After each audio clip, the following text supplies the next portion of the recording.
Before the officials had came for them, the main character wanted to play the questioning game with the male leads because there's again things he wants to know about the male lead because he's becoming attached to the male lead. He hasn't fully realized it, but he has become attached to him. So he wants to know facts about the dude he's traveling with and the dude he's been becoming attached to. But the questioning game is kind of unfair for the male lead because again, the male lead doesn't really remember who he is and he's very forgetful. So it's unfair for him, especially when at first the main character wanted him to pay up each time he couldn't answer a question, but later changes it to he will pay the male lead each time the male lead answers one of his questions. And we also find out the little note the male lead found on the desk after the main character and the gopher had ran away from him that said, "Find them." I thought it was telling him to find the main character. Like someone left it for him to hunt down the main character because again, he was the one who did what he did to the main character. No, we find out that that note was written for him to remind him of stuff. Specifically, he owes somebody something and that he's trying to find this person. He doesn't remember who this person is, but he's trying to find them and pay them back, which again, at this point, I'm still thinking he's the one who did what was done to the main character and he wants to pay the main character back for what he did. But at the same time, I don't think he was actually the one who did it. I think he was somebody who captured the main character when the main character was weakened, but didn't do the terrible, vile things. Or he was involved in it, but didn't mean to be involved. Like, I'm not sure, but I'm very suspicious. But yes, the male lead will write and make notes for himself to remind him of things.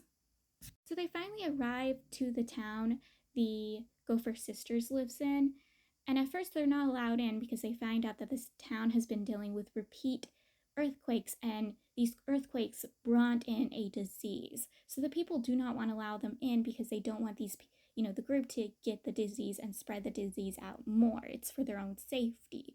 But the main character pulls a trick, an awful, gross trick to get them into the town. And they find out the sister's not even there at the time. She has been captured, kidnapped with her husband. So they have to go save her.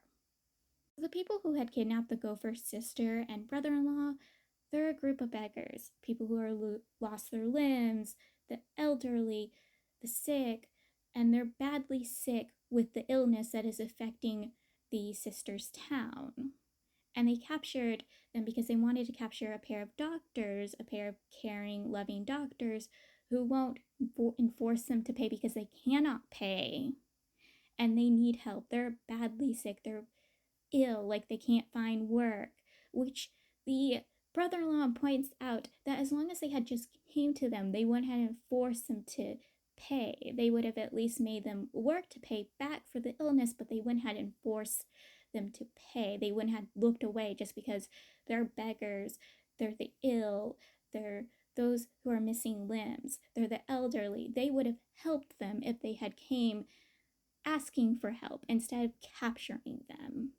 When they traveled to the town that the beggars had dragged the gopher's sister and brother-in-law to, they also took the 3 servants of the sister and brother-in-law with them to the town. Specifically, they didn't want to leave because they wanted to go save their young mistress and young master, so they came along. So the beggars are living in the town that the opera group goes to celebrate the birthday of the rich old man who had passed away, who shows up with the entire village to celebrate his birthday because the entire village is dead and gone. And they're practically entrapped still there. They show up to celebrate his birthday every year because it's a big, huge celebration because he was a very kind, very generous man. And so the opera group comes, like I said, shows up every year to celebrate his birthday. And the beggar group is there with the sister and brother-in-law. And like I said before many times, the dead don't take a liking to certain things. And specifically, if they try leaving while the celebration's going on, they will bring doom and danger to them. And sadly, the beggar group did not know this was going to be happening, and now they have doomed themselves and doomed the sister and brother-in-law. So the male lead does something that basically awakens a memory inside the main character. So right before the main character was attacked and his tendons and bones ripped out of him, he was going through a calmation. Calamation. You know what I'm talking about? That word. I am terrible with these words. But yes, he was going through one. Usually a minor one, he would just find a small island and stay on there and allow the thunderbolts to repeatedly hit him. But when it's a major one, anything he does might affect and harm those around him in the living rooms. So he doesn't want anything to be affected. So he tried his best to stay in the air and repeatedly get attacked by the calmation until it was too much and he fell out of the air into the ground. And that is when the attacker who attacked him and ripped out his bones and tendons. Which is why I'm starting to get even more suspicious of the male lead, because again, the way the male lead is acting is awaking memories in the main character. And like the main character is even fitting him to the memories he's seeing of the person who attacked him. And I am terrified. Was he with the person who did it? I hope he wasn't. I hope he was like involved in a way of trying to protect the main character, or the main character protected him and it brought real harm to him. But I'm starting to think maybe the male lead was the one who did it, and I really hope he wasn't, because this will become a very dark romance.